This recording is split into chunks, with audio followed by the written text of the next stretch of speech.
وعلى آل سيدنا اللهم صل على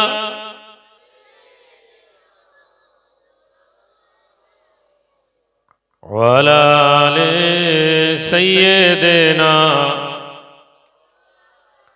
اللهم صل على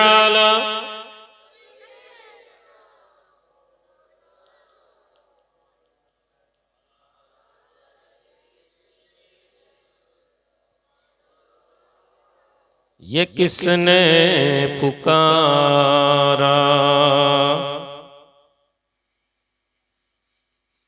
ये किसने पुकारा, मुहम्मद मुहम्मद। बड़ा लुत्फ आया सवेरे सवेरे, खुदा की कसम उनको मौजूद पाया, जो सर को झुकाया सवेरे सवेरे। अल्लाहुम्मा सल्ले अला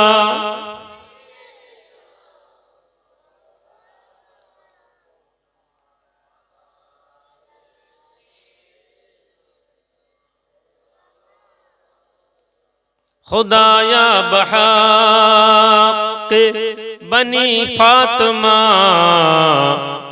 खुदाया बहक़ बनी फातिमा के बरकौले ईमान कुनम खात्मा।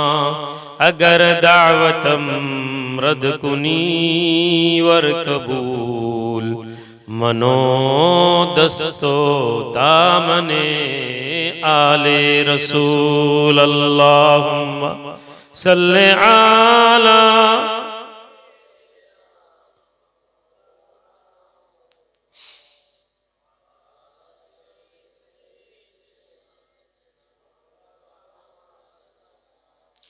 या रब सुदायम तबाबया मुरज़मुरा, सुदरुये दिलम शिया बया मुरज़मुरा।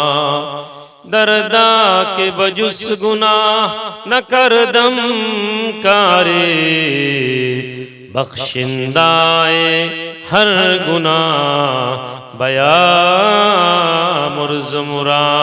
बलगल उला बिकमालिही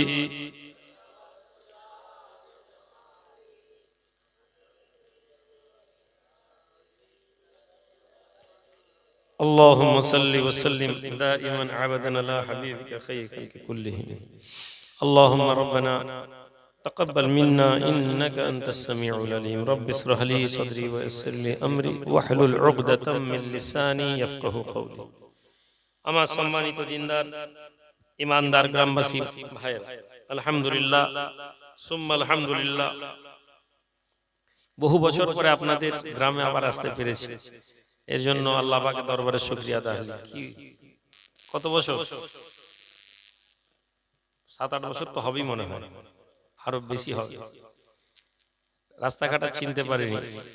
বলছিলাম যে আগে মাসে একবার করে এই রাস্তা দিয়ে গেছি বিভিন্ন জায়গায়।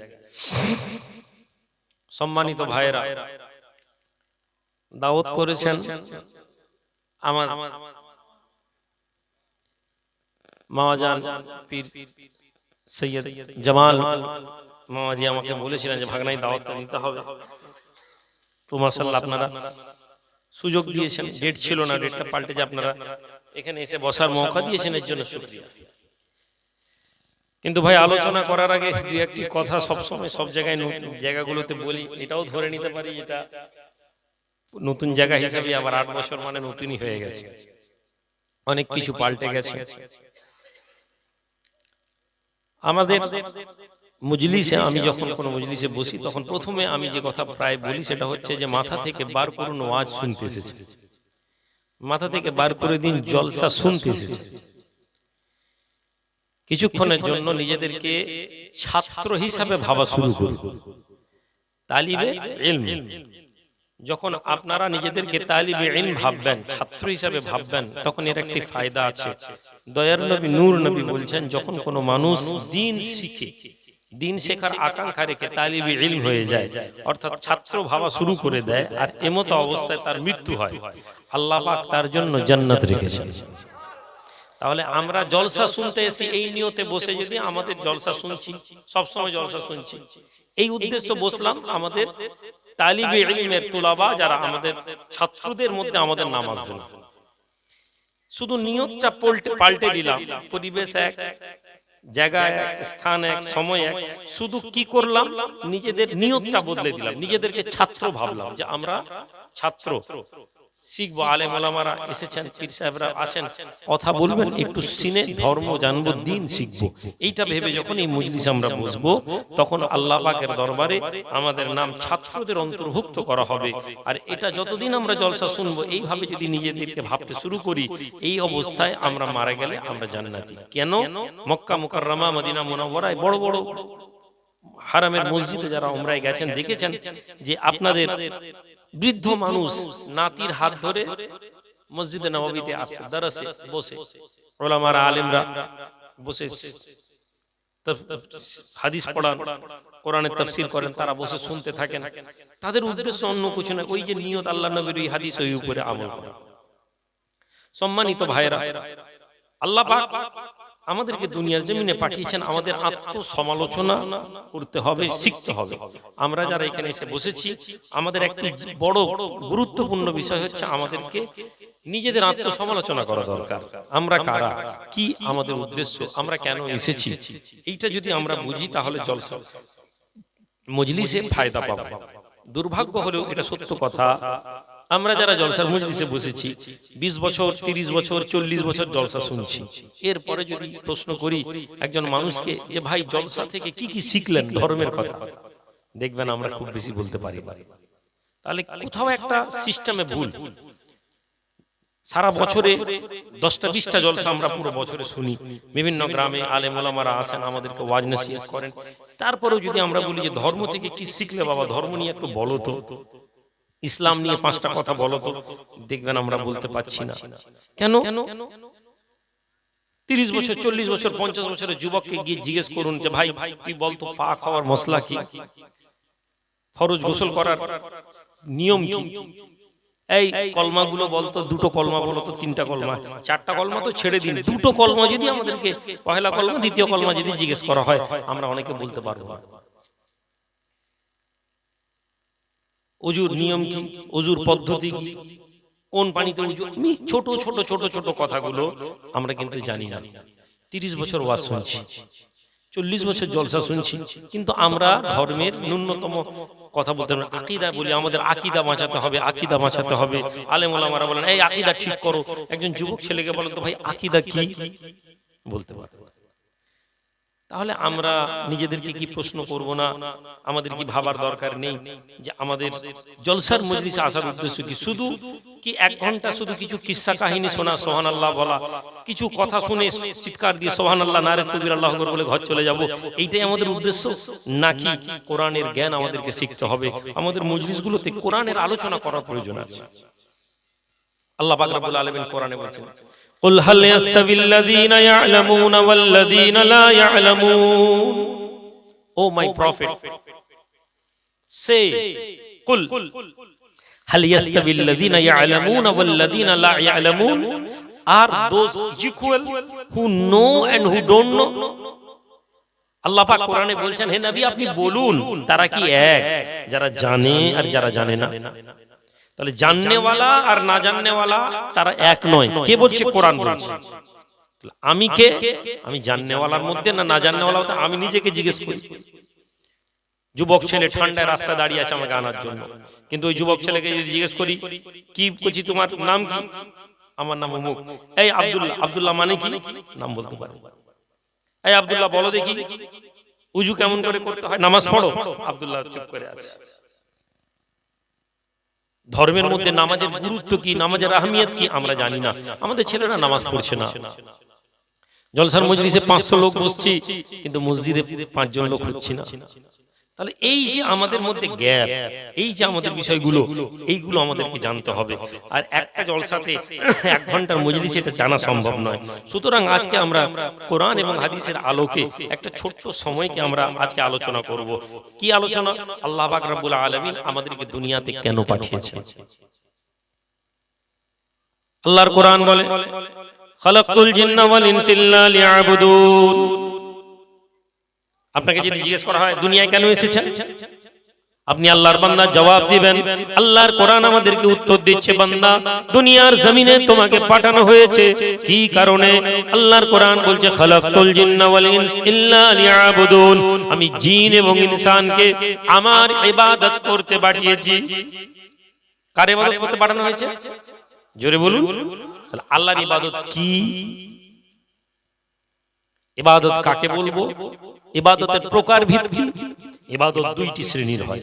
এক ইবাদত আল্লাহর সাথে বান্দার সরাসরি কিছু আমল, আল্লাহর সাথে বান্দার সরাসরি কিছু মুআমালাত, এটা একটা ইবাদত। আরেকটি ইবাদত আল্লাহর হুকুম বান্দার সাথে বান্দার, সমাজের সাথে সমাজ। একজন পুরুষ মানুষ একটা ইবাদত করবে, সে আল্লাহর সাথে তার সম্পর্ক। সেই ইবাদতের প্রথম ইবাদত হচ্ছে সে কালমাকে জানবে, সে ওয়াহদানিয়তকে জানবে, সে তাওহীদকে জানবে, সে তাওহীদকে জানবে। আল্লাহর ব্যাপারে তার একটা স্বচ্ছ ধারণা থাকবে আল্লাহ কে। আমরা সবাই বলি আল্লাহ আমাদের মালিক, কিন্তু এটা আমাদের জন্য যথেষ্ট কি? আমরা কি জানি যে আল্লাহ আমাদের মালিক? এই কথা বলার ব্যাখ্যা কি আমরা জানি না। নাম্বার 2, বান্দার সাথে বান্দার মুআমালাত। আল্লাহ পাক হুকুম দিয়েছেন পুত্রের সাথে তার পিতার সম্পর্ক কি, আল্লাহ পাক হুকুম দিয়েছেন পুত্রের সাথে তার মায়ের সম্পর্ক কি, আল্লাহ পাক হুকুম দিয়েছেন স্বামীর সাথে তার স্ত্রীর সম্পর্ক কি, আল্লাহ পাক হুকুম দিয়েছেন একজন স্ত্রী তার স্বামীর সাথে কি মুআমালাত করবে। এটাও ইবাদতের অংশ। প্রথম ইবাদত আমরা জানবো আল্লাহর সাথে বান্দার সম্পর্ক। আমরা অল্প সময়ে আল্লাহর সাথে বান্দার সম্পর্ক জানতে গেলে প্রথম কোরআনের এই আয়াতকে আমাদেরকে বুঝতে হবে, লা তুশরিক বিল্লাহ ইন্নাশ শিরকা লাযুলমুন আযীম। আমার আল্লাহ পাক রব্বুল আলামিন বলেন, হে আল্লাহর বান্দা, তুমি আল্লাহর সাথে কারো শরীক করো না, আল্লাহর সাথে কাউকে অংশীদার করো না, আল্লাহর সাথে কাউকে সম্পৃক্ত করো না। এই বান্দা জেনে নাও, ইন্নাশ শিরকা লাযুলমুন আযীম। তুমি যদি আল্লাহর সাথে কাউকে বসিয়ে দাও, আল্লাহর সাথে যদি কারো ব্যাপারে তুমি মুআমালাতকে এক করে দাও, জেনে নাও এটা একটি মহাপাপ, মহাপাপ। একজন যুবক লা ইলাহা ইল্লাল্লাহ বলে, সে বলতে থাকে আল্লাহ ছাড়া কোনো মাবুদ নেই। এ কথা যদি সে বলে দেয়, হে আল্লাহর বান্দা, নবী বলেন, মান কালা লা ইলাহা ইল্লাল্লাহ ফাদাখালাল জান্নাহ। Whoever says there is no God but Allah, he will be enter into the Islam, enter into the Jannah. নবীজি বলেন, তোমাদের মধ্যে থেকে যে লা ইলাহা ইল্লাল্লাহ বলবে, আল্লাহ তাকে জান্নাতে দিবেন। তাহলে আপনি লা ইলাহা ইল্লাল্লাহ বললেন, আপনি জান্নাতে যাবেন, কিন্তু আপনি কি জানেন লা ইলাহা ইল্লাল্লাহর মানেটা কি? মা মানা লা ইলাহা ইল্লাল্লাহ? লা ইলাহা ইল্লাল্লাহর অর্থ কি, ব্যাখ্যা কি, তাফসীল কি? একজন যুবক শুধু লা ইলাহা ইল্লাল্লাহ বলে দিলে জান্নাতে যাবে, তাহলে তো পার্টির নেতারাও তো লা ইলাহা ইল্লাল্লাহ বলে দেয়, পার্টির লিডাররাও তো লা ইলাহা ইল্লাল্লাহ বলে, তাহলে ওরাও জান্নাতে চলে যাবে। লা ইলাহা ইল্লাল্লাহ তো মুনাফিকরাও বলেছে, লা ইলাহা ইল্লাল্লাহ তো মুনাফিকরাও বলেছে, লা ইলাহা ইল্লাল্লাহ তো মুনাফিকরা বলেছে, তাহলে ওরাও জান্নাতে যাবে? আপনি জানেন ওরা যাবে না। তাহলে কি আছে লা ইলাহা ইল্লাল্লাহ? হে আল্লাহর বান্দা, জওয়ানেরা, যুবকেরা, হে গ্রামের যুবকেরা, জওয়ানেরা, আল্লাহর লা ইলাহা ইল্লাল্লাহ বলতে তোমরা জেনে নাও, পর্দার আড়ালে প্রতিটি মেয়ে জেনে নাও, লা ইলাহা ইল্লাল্লাহ বলতে তার অর্থ কি। একজন যুবক যখন বলবে আমার আল্লাহ ছাড়া কোনো মাবুদ নেই, তখন সে জেনে নিক তার অন্তরে আল্লাহ ছাড়া কারো জায়গা থাকবে না। একজন বুজুর্গ বলছেন, একটা অন্তরে 2টা জিনিস থাকবে না, একটা অন্তরে 2টা জিনিস থাকবে না। কি কি? একটা অন্তরে আল্লাহ থাকলে দুনিয়ার ভয় সেই অন্তরে থাকবে না।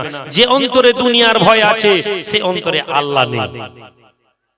কত সহজ ভাষায় কত জটিল কথাকে তিনি বুঝিয়ে দিলেন, কত সহজ ভাষায় লা ইলাহা ইল্লাল্লাহর ব্যাখ্যা বুঝিয়ে দিলেন। হে যুবক, তোমার অন্তরে যদি লা ইলাহা ইল্লাল্লাহ থাকে, দুনিয়াতে তুমি কাউকে ভয় পাবে না। তুমি যদি দুনিয়াতে কাউকে ভয় পাও, তাহলে তোমার অন্তরে লা ইলাহা ইল্লাল্লাহ নেই।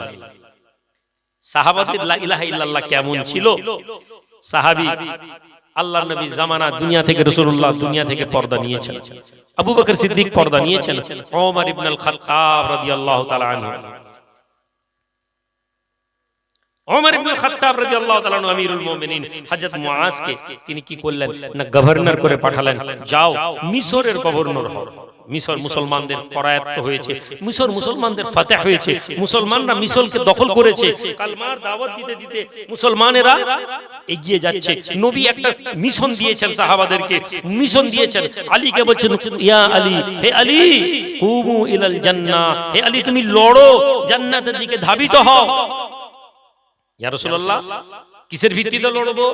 দুনিয়ার জমিনে লা ইলাহা ইল্লাল্লাহকে প্রতিষ্ঠিত করো, দুনিয়ার জমিনে লা ইলাহা ইল্লাল্লাহকে এগিয়ে নিয়ে যাও। তাহলে আমাদের একটা মিশন ছিল ইসলামের হুকুমকে প্রতিষ্ঠিত করা। আপনি ললিতগঞ্জ নাকি এটার নাম, ললিতগঞ্জের যুবক ইসলামের কি হুকুমকে প্রতিষ্ঠিত করেছেন আপনার গ্রামে বলুন দেখি। 30 বছর ধরে ওয়াজ শুনছেন, 40 বছর ধরে জলসা শুনছেন, 50 বছর ধরে পীর সাহেবকে আনছেন। এখানে আমার আব্বাও তো এসেছেন, অনেক মাস শুনেছি। আপনি আমার কথা বুঝতে না পারলে আপনাকে মনে হবে আমি বিরোধিতা করছি। আপনি আমার ওয়াজ যদি বুঝতে না পারেন, আপনি মনে করবেন যে আমি বিরোধী।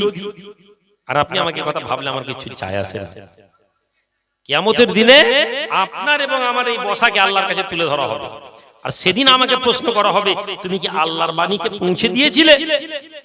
সেদিন আপনি আমাকে আঙুল ধরবেন, আপনি আমার কলার ধরে নিলে অবাক হওয়ার নাই। কাফনের কলার ধরে আপনি বলবেন, আল্লাহ আমাকে ধর্ম জানায়নি। আমরা তো সহজ লোক ছিলাম, সরল লোক ছিলাম, আমাদেরকে খালি বলেছে পয়সা লাগবে এত, আমরা চাঁদা তুলে তুলে পয়সা দিয়েছি, কিন্তু আমাকে ধর্মটাই হ্যাঁ আল্লাহ জানায়নি। দুনিয়ার আপনার ওই সামান্য পয়সা আমার কিয়ামতের দিনে কোনো কাজে আসবে না। আল্লাহর কোরআন বলছে, লা ইয়ানফাউ মালু ওয়ালা বানুন, টাকা পয়সা কিছু কাজে আসবে না, অর্থ সম্পদ কাজে আসবে না, কিন্তু কি আসবে? আপনার প্রতিটি হিসাব আপনাকে এবং আমাকে দিতে হবে, আপনাকে জিজ্ঞেস করা হবে, আমাকে জিজ্ঞেস করা হবে। হে আল্লাহর বান্দা, যুবক জওয়ান, আল্লাহর জমিনে আল্লাহর দ্বীনকে প্রতিষ্ঠিত একজন মানুষ দুইটি ভাবে করবে। এক হচ্ছে যে নিজের আমলের দ্বারা ইসলামের মধ্যে কাজ করবে।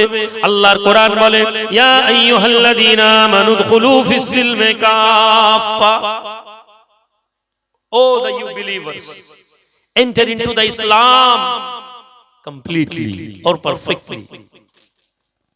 Don't follow the path of shaitan, wala tattabi khutuwat ash-shaytan. আপনি এখানে এসেছেন ধর্ম জানার জন্য, আর ধর্মের প্রথম যেটা জানতে হবে সেটা হচ্ছে আল্লাহর হুকুম কি। আল্লাহর হুকুম হচ্ছে ইসলামকে প্রতিষ্ঠিত করা। ইসলামকে প্রতিষ্ঠিত প্রথমে নিজের উপরে অ্যাপ্লাই করতে হবে। সাহাবারা যেভাবে করেছেন, মুআজকে পাঠিয়েছেন, মুসলমানরা ফতেহ করেছে মিশর, মিশর মুসলমানদের হাতে এসে গেছে। গভর্নর মুআজ রাদিয়াল্লাহু তাআলা আনহু বসে আছেন, এমন সময় মিশরের কিবতি, মিশরের যারা পূজা করে সেই কিবতিরা এসেছে। মিশরীয় মুসলমান, তোমাদের কাছে আমরা হেরে গেছি, মুসলমান তোমাদের কাছে আমরা হেরে গেছি, এখন মিশর তোমাদের হাতে। কিন্তু একটা কথা বলতে এসেছি, শোনো, এই নীল নদী আসলে পানি কিন্তু আমাদেরকে দান করে, নীল নদীকে আমরা খুশি করি, নীল নদী আমাদেরকে খুশি হয়ে পানি দেয়। আল্লাহ নবী সাহাবী সাইয়্যিদনা মুআজ রাদিয়াল্লাহু তাআলা আনহু বলেন, হে কিবতীরা, তোমরা কেমন করে নীল নদীকে খুশি করো, আর নীল নদী কিভাবে খুশি হয়?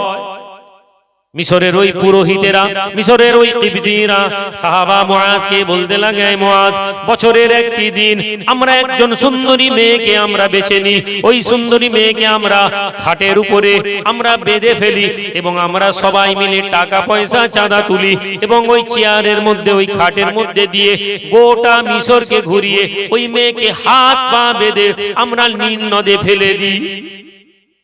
আমরা নীল নদে কি করি? ওই মেয়েকে আমরা কোরবানি দিই।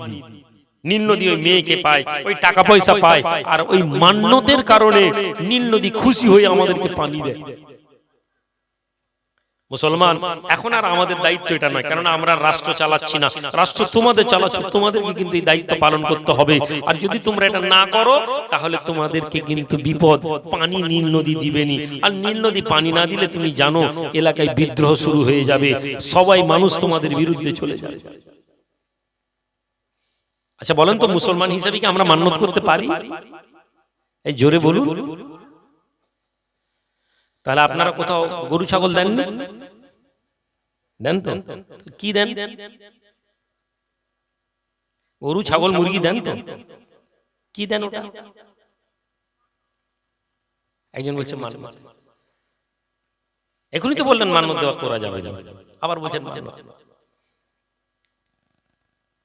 তাহলে ভালো জিনিস আপনারা ওয়াজ বুঝছেন, এই যে বুঝছেন এটা বোঝাটা, আসলেও তো আপনারা মান্যত করেন, মানসিক করেন নাকি? বলে তো নাকি মানসিক করি, একটা মুরগি দিয়ে যাব, একটা গরু দিব, একটা জলসা দিব, একটা ছাগল দিব, একটা মানসিক আছে বাবু, বলি না বলিনি ভাই? তাহলে মান্যত তো করছি আমরা। তা এখনই বললেন তো মান্যত করা যাবে না। আরে কি বাবু বুঝছেন না? বুঝছেন? তাহলে ওটা কি করেন? মান্যত করা যাবে না এই কথা নয়, মান্যত আল্লাহর নাম ছাড়া অন্য কোনো নামে মান্যত করা যাবে না। তাহলে আমরা যদি মান্যত করি, কার নামে মান্যত করি? আল্লাহর নামে করি। কোন মাজারের নামে, কোন পীরের নামে, কোন ওলির নামে, কোন দরবারের নামে কোন ছাগল দেওয়া যাবে না, গরু দেওয়া যাবে না, মুরগি দেওয়া যাবে না। মান্যতটা কি হবে? আল্লাহ সুস্থ যদি হই, অমুক মাজারে মেহমানজন আসে, অমুক মাজারে মেহমানদারির জন্য একটা ছাগল দিব। মান্যতের নিয়তটা ঠিক হয়ে যাবে। আর না হলে আপনি অজান্তে কতবারই করেছেন, আল্লাহ আমার একটা ছেলে হলে অমুক জায়গায় একটা মান্যত করেছি, একটা মুরগি দিব। তাহলে আপনার মান্যতটা ভুল হচ্ছে না? হয়? তাহলে আপনি এই ভুলটা আমরা করি না, করিনি? তাহলে আজ থেকে আমরা তওবা করি। আমরা কি নিয়ত করব? আল্লাহ মান্যতটা তোমার জন্য, আল্লাহ আমাকে একটা ছেলে দিলে, অমুক দরবারে মেহমান আসে, অমুক দরবারে মানুষ আছে, ওইখানে আল্লাহ পাক মেহমানদারির জন্য একটা গরু দিলাম, একটা ছাগল দিলাম, কিন্তু মান্যত আল্লাহর নামে করব। এটা মনে থাকবে। শুধু এখানে মনে রাখবে, মান্যত আপনারা করেন না মেয়েরা করে? বেশি মান্যত কারা করে? হ্যাঁ, তাহলে আমার পর্দার আল্লাহ আমি দেখছিলাম, আমার বোনেরা সব বসেছিল। তাহলে আমি যতটা আমার কথা শুনছে, এই জলসা আপনার শোনার থেকে বেশি আপনার ঘরের মেয়ে, আপনার বিবি, আপনার স্ত্রী, আপনার মায়ের শোনার দরকার ছিল। আপনারা বসার জন্য এত সুন্দর প্যান্ডেল করেছেন, মেয়েদের বসার জন্য ব্যবস্থা করেছেন। তাহলে যে জাতির মায়েরা ধর্ম জানবে না, সে জাতি কখনো ভালো ছেলে জন্ম দিতে পারে না। একটি জাতির ছেলেকে ভালো তৈরি যদি করতে হয়, সবার আগে আপনার ঘরের মেয়েদেরকে ধর্ম জানতে হবে। আপনি বলেন তো, আপনার ঘরের মেয়ে মশলা শিখবে কি করে? নিজে কখনো ভেবে দেখেছেন? অন্যান্য জামাতেরা তাদের মেয়েদেরকে নিয়ে মশলা শিখার ব্যবস্থা করছে, তাদের মেয়েদের পর্দা করে তাদের মেয়েদেরকে কোরআনের তাফসীর শোনাচ্ছে, তাদের মেয়েদেরকে কেউ কেউ নিয়ে যাচ্ছে। আপনি বলবেন এগুলো চলবে, জায়েজ না জায়েজ, ঠিক আছে, কিন্তু আপনি আমার কাছে এসেছেন, আমি যদি ঘুরিয়ে আপনাকে প্রশ্ন করি, আপনার ঘরের মেয়ে, আপনার ঘরের মেয়ে, যে মেয়েটা 8 বছর 10 বছর 12 বছর হলো, ওই মেয়েটা প্রথম যদি তার শরীর নাপাক হয়, ওই মেয়েটা জানবে কি করে কিভাবে পাক নাপাকি হবে? আপনার বিবি কি জানে? আপনার বিবি কি মাদ্রাসায় পড়েছে? আপনার বিবি কি কোরআন বাংলা মাসলা মাসাইল পড়েছে? আপনি পরিবেশ তৈরি করে দেন। তাহলে আপনার মেয়েকে, আপনার মাকে, আপনার স্ত্রীকে মজলিস আনতে হবে, বক্তা করার টাইম ঠিক করতে হবে, একজন আলেমকে করতে হবে। ওই আলেমকে 1 ঘন্টা টাইম দেওয়া থাকবে, লিখে দিবেন যে হুজুর জলসায় শুধু ওয়াজ আমরা কেউ শুনবো না, 30 বছর ওয়াজ শুনছি, আর ওয়াজ না, আমাদেরকে একটু মশলা মশাইল শোনান। কি করে? আমাদের ঘরে ছেলেটা 14 বছরের, ও যুবক হয়েছে, ওর শরীরটা নাপাক হয়েছে, ও লজ্জায় বলতে পারে। কোথা থেকে শিখছে? ইন্টারনেট থেকে শিখছে। ইন্টারনেট থেকে মশলা শিখলে কি পরিণতি হবে যারা আলেম আছে তারাই জানে। আমি বিতর্কিত কথা বলি না, সুতরাং আমি এটা মাইকে বলতে পারবো না। ও ওর উপরেই থাকবে। 50 বছর বয়সে গিয়ে জানতে পারলো যে এতদিন ধরে যা আমল করছে এটা ভুল। তাহলে আমাদেরকে এই জলসার মজলিসে শুধু আমরা জলসা শুনলে হবে না, আমাদের একটা পর্দার আড়াল করে দিতে হবে। আপনি বলছেন মেয়েদের ওয়াজ শুনবে? আপনার বিবিকে নিয়ে আপনি চন্দ্রকোনা রোডে বাজার করতে যাচ্ছেন, আপনার বিবিকে নিয়ে আপনি গোটা দুনিয়ায় মোটরসাইকেল নিয়ে ঘুরছেন, সেখানে পর্দা নেই, আর জলসা পর্দা করে ভেতরে আড়ালে মেয়েদের জলসা শুনলে পর্দা বলছে হুজুর বলছে চলবে না। এইসব গল্প আজকের দিনে দিলে চলবে ভাই? গোটা দুনিয়া বিবিকে নিয়ে ঘুরে বেড়াচ্ছেন, আর পর্দা করে পর্দার ভিতরে মেয়েদের বসার জন্য বলছে ওই সব করে মেয়েদেরকে জলসা আনার জায়গা দেওয়া যাবে। তাহলে আমরা যে জায়গায় ছিলাম ফিরে আসি, মেয়েদেরকে আমাদেরকে শেখাতে হবে, মা মান্নত যদি করিস বিবিকে বলবেন যে উমুকের মা, ছেলের নাম ধরে। বিবিকে ডাকেন তো নাকি? কি বলে ডাকেন? সিদ্দিক ভাই আছেন নাকি? কি বলে ডাকেন বিবিকে? ভাবিকে কি বলে ডাকেন? ও লজ্জায় দেখে মাথা মুখ নাম ধরে ডাকেন। কেন নাম ধরে ডাকবেন? একটু ভালোবেসে নাম ধরে ডাকলে বাধা নেই, তাহলে একটু ভালোবেসে ছেলের নাম দিয়ে ওগো উমুকের মা বলে ডাকলে ভালো লাগে না? হ্যাঁ, নাম ধরে ডাকছেন ঠিক আছে, বিবিকে ভালোবেসে সম্মান করবেন। আমার আলোচনার বিষয়বস্তু ওটা না, ওটা শুনলে মজা লাগতো আপনাদের, কিন্তু এখন ওই বিষয়টা নিয়ে আলোচনা করছি। তাহলে বাড়িতে গিয়ে পরিবারকে কি শেখাবেন? যে কি করবে না, খবরদার মান্নত আল্লাহর নামে করবে। আল্লাহকে বলো আল্লাহ তোমার নামে একটা গরু দিব, একটা ছাগল দিব, মুরগি দিব, যাই নিয়ত করেন অমুক দরবারে মেহমানদারির উদ্দেশ্যে, এর বাইরে আর কোনো কথা বলবেন না। ফিরে আসি মিশরে, মুসলমান সাহাবাদের দিকে। আমাদের আমল কিন্তু আকীদা নিয়ে কথা হচ্ছে, আল্লাহর সাথে বান্দার সম্পর্ক কি হবে ওটার উপরে কথা হচ্ছে। লা ইলাহা ইল্লাল্লাহর অর্থ কি সেটা আমি আপনাদেরকে বুঝাচ্ছি। সাইয়েদনা মুআজ রাদিয়াল্লাহু তাআলা আনহু বসে আছেন, সাহাবাদেরকে বলছেন আগো মিশরের লোকেরা তো আমাদেরকে এই কথা বলে গেছে। সাহাবারা বলছেন হুজুর একদম না, আমরা কি মান্নত করতে পারি নাকি? আল্লাহর বান্দা সাইয়েদনা মুআজ রাদিয়াল্লাহু তাআলা আনহু কিবতীদেরকে তাড়িয়ে দেন, এ কিবতীরা, এ মূর্তি পূজারীরা, যাও যাও, আমরা এক আল্লাহর ইবাদত করি, আমরা তোমাদের কথাতে মান্নত করতে পারি না, আমরা তোমাদের কথাতে কোনো মানসিক করতে পারি না। নীল নদী আমাদেরকে পানি দেবে আল্লাহর হুকুমে। কিছু মাস কেটে যায়, লক্ষ্য করা যায় নীল নদের পানি আস্তে আস্তে আস্তে আস্তে কমছে। নীল নদীর পানি কমতে কমতে এত কমে গেল মানুষের চোখে আসা শুরু হয়ে গেছে। হায় হায়, মান্নতের সময় পার হয়ে গেছে, মুসলমানরা মান্নত করেনি, এদিকে নীল নদীর পানি কমা শুরু। মুসলমানদের মধ্যে চিন্তার ভাঁজ কপালে লেগেছে। কিবতীরা সমালোচনা শুরু করে দিল, বিরোধীরা এলাকায় প্রপাগান্ডা ছড়াতে শুরু করে দিল। দেখেছো মুসলমানরা যদি মান্নত না করে আজকে আমরা মিশরের লোক পানি পাবো কি করে? লোকেরা সমালোচনা চেঁচামেচি। সাইয়েদনা মুআজ ঠিক করলেন যে আর হাতে কন্ট্রোল নেই, এবার আমাকে ওমরকে জানাতে হবে। আমিরুল মুমিনিন ওমর ইবনুল খাত্তাবকে চিঠি লিখলেন, হে আমিরুল মুমিনিন, বাদ সালাম, এই এই এই এই ঘটনা, এরা এখানে মান্নত করে পানি দেয়, মেয়ে জিন্দা মেয়েকে নীল নদী ফেলে মেরে দেয়, এখন এই অবস্থায় আমরা করিনি, এক আল্লাহর ইবাদত করি, এখন আপনি বলুন আমরা কি করতে পারি? এই অবস্থায় কি আমরা মেনে নেব না আমরা ছেড়ে দিব? আমিরুল মুমিনিন ওমরের চিঠি গেল, ওমর ইবনে খাত্তাব চিঠি লিখলেন, মিন আমিরিল মুমিনিন খলিফাতুল মুসলিমিন ওমর ইবনুল খাত্তাব ইলা নাইল। আল্লাহ নবী সাহাবী ওমর কলম ধরে জানে মুসলমানেরা ইমানদারের কলম কেমন হবে, ইমানদারের লেখা কেমন হবে, ইমানদারের বিশ্বাস কেমন হবে। হে ললিতগঞ্জের যুবকেরা, নিজের ইমানকে দেখো আর সাহাবাদের ইমানকে বুঝে নাও, তাহলে তুমি বুঝতে পারবে আজ ইমান তুমি কাকে বলো। আল্লাহ নবী সাহাবী ওমর চিঠি লেখেন, হে নীল শোনো, আমি ওমর চিঠি লিখে দিয়ে আমরা এক আল্লাহর ইবাদত করি, এক আল্লাহর ইবাদত আমরা ওমর, এক আল্লাহর হুকুমে আমরা নিজেদের জীবনকে পরিচালিত করি। হে নীল, যদি তুমি পানি আল্লাহর জন্য দিয়ে থাকো তাহলে আমি ওমর জানিয়ে দিই তুমি আল্লাহর নামে প্রবাহিত হও, আর যদি তুমি কোনো মেয়ের জন্য, কোনো মান্নতের জন্য, কোনো মানসিকের জন্য তুমি পানি দাও, হে নীল শুনে নাও, আমরা মুসলমান পানি না পেয়ে মারা যাব, তবু আমরা আল্লাহ ছাড়া কারো ইবাদত করব না। একটু জোরে বলবো না? হে মুসলমান, ঈমানের বৃদ্ধি, ওয়া ইযা তুলিয়াত আলাইহিম আয়াতি যাদাতহুম ঈমানা। মুমিন কারা? কোরআন বলছে ইন্নামাল মুমিনুনাল্লাযীনা ইযা যুকিরাল্লাহ ওয়াজিলাত কুলুবুহুম, যখন তাদের কাছে আল্লাহর কথা আলোচনা করা হয় তাদের অন্তর আল্লাহর ভয়ে ভীত হয়ে যায়। যখন তাদের কাছে কোরআনের আয়াতকে পড়া হয়, ওয়া ইযা তুলিয়াত আলাইহিম আয়াতি, যখন তাদের কাছে কোরআনের কথা শোনানো হয়, তাদের ঈমান কি হয়? যাদাতহুম ঈমানা, আল্লাহ তাদের ঈমানকে বাড়িয়ে দেয়। মুসলমানদের কোনো কম্প্রোমাইজ ছিল না, আল্লাহর হুকুমের বাইরে তারা কিছু ভাবতে পারে না।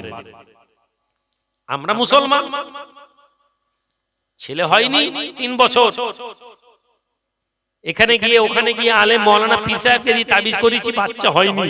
বলছে চল ওই চন্দ্রকোনা একটা মন্দিরের কাছে গেলে ওখানে একটা ছাগল জবাই করে দিলে নাকি ছেলে হয়ে যায়।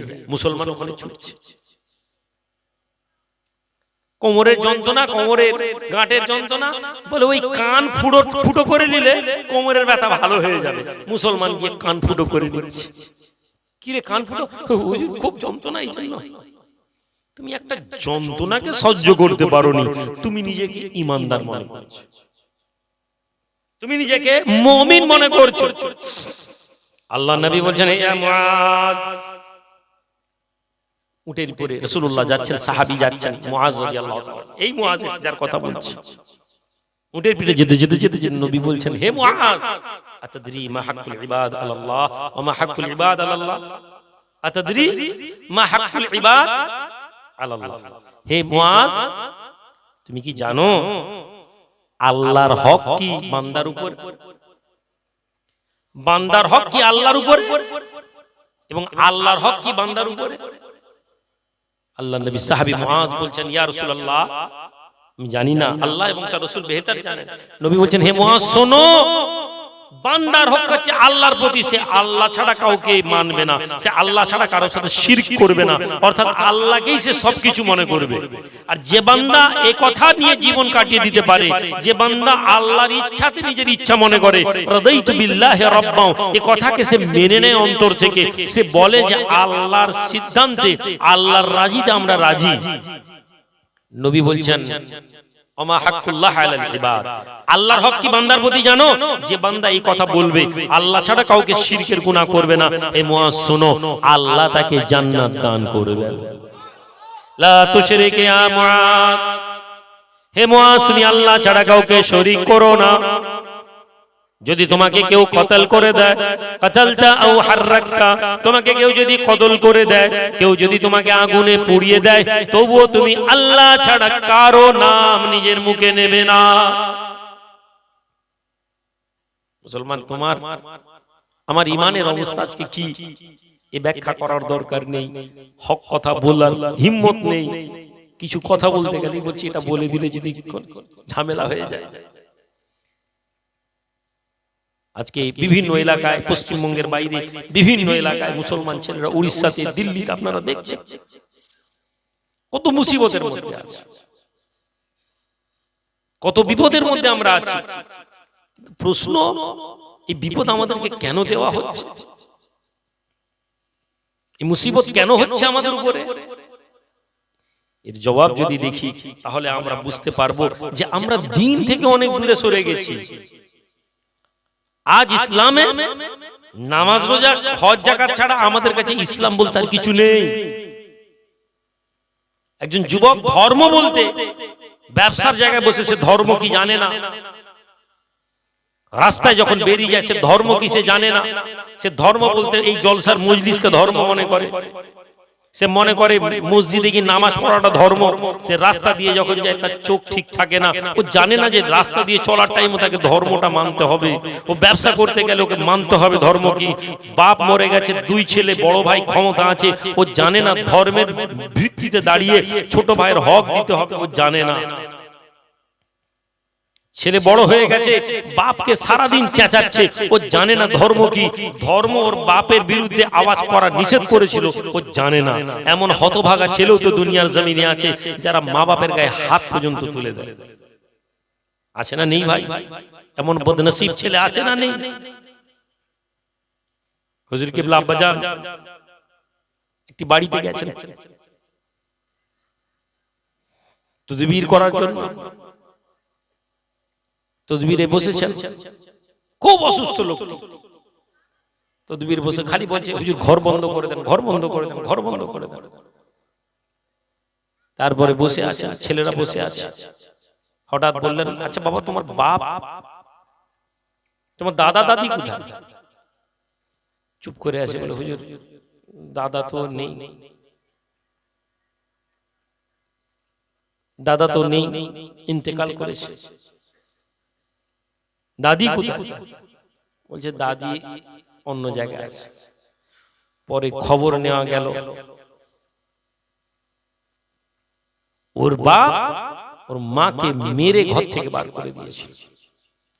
দুনিয়ার জমিনে হাত পা কুকড়ে মরে যারা মা বাপের উপর জুলুম করবে, হে যুবক তুমি জেনে নাও মৃত্যুর আগে তোমাকে দুনিয়ার জমিনে শাস্তি দেওয়া হবে। মৃত্যুর আগে দুনিয়ার জমিনে তোমাকে শাস্তি দেওয়া হবে। নবী বলছেন হে মুআজ তুমি শিরকের গুনাহ করো না।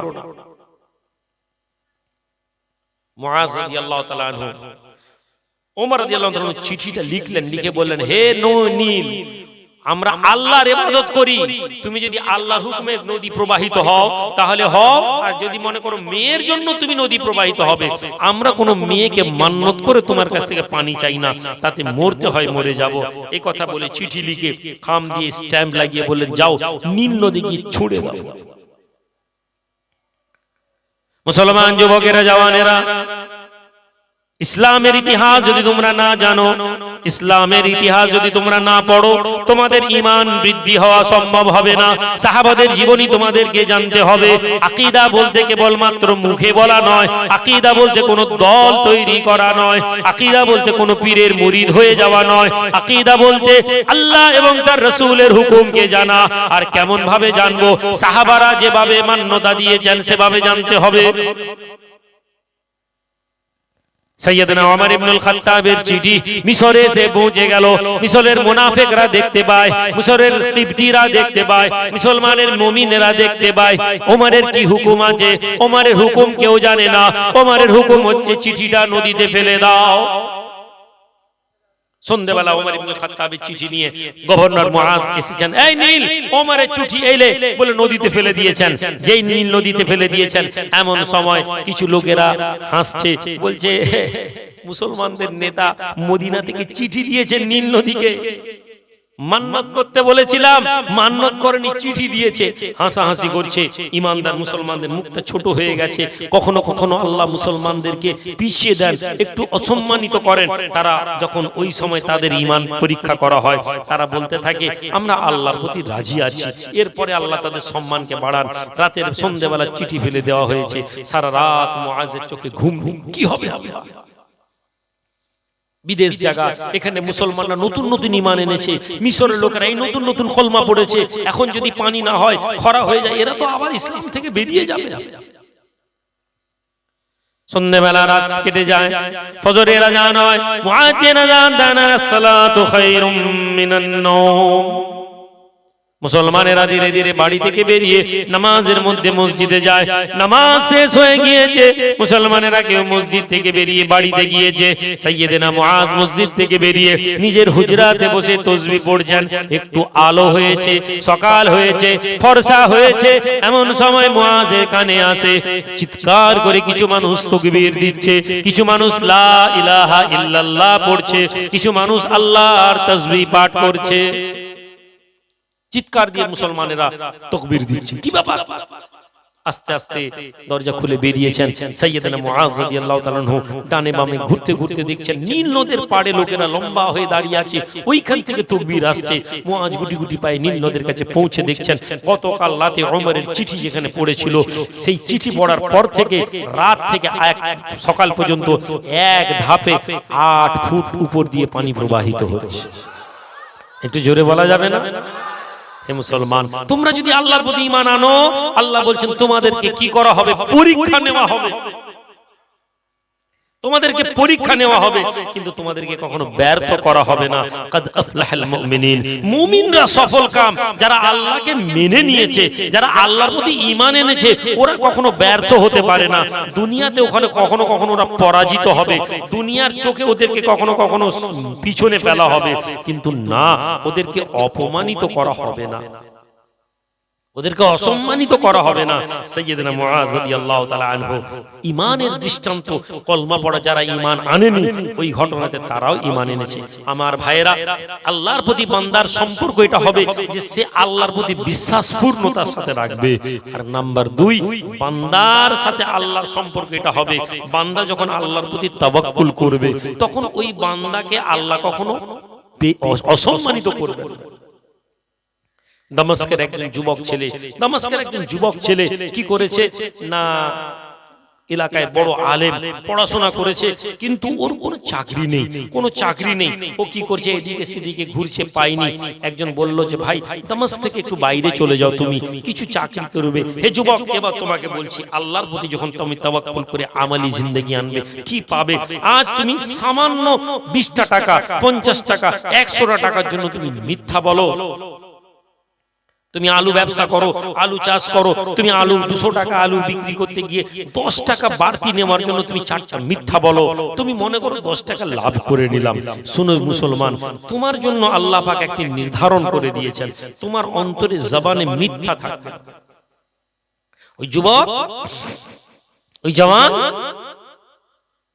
ঘুরছে, পয়সা নেই, খেতে পাইনি, 3 দিন ধরে একটি নতুন শহরে, খাওয়ার কোনো জায়গা নেই।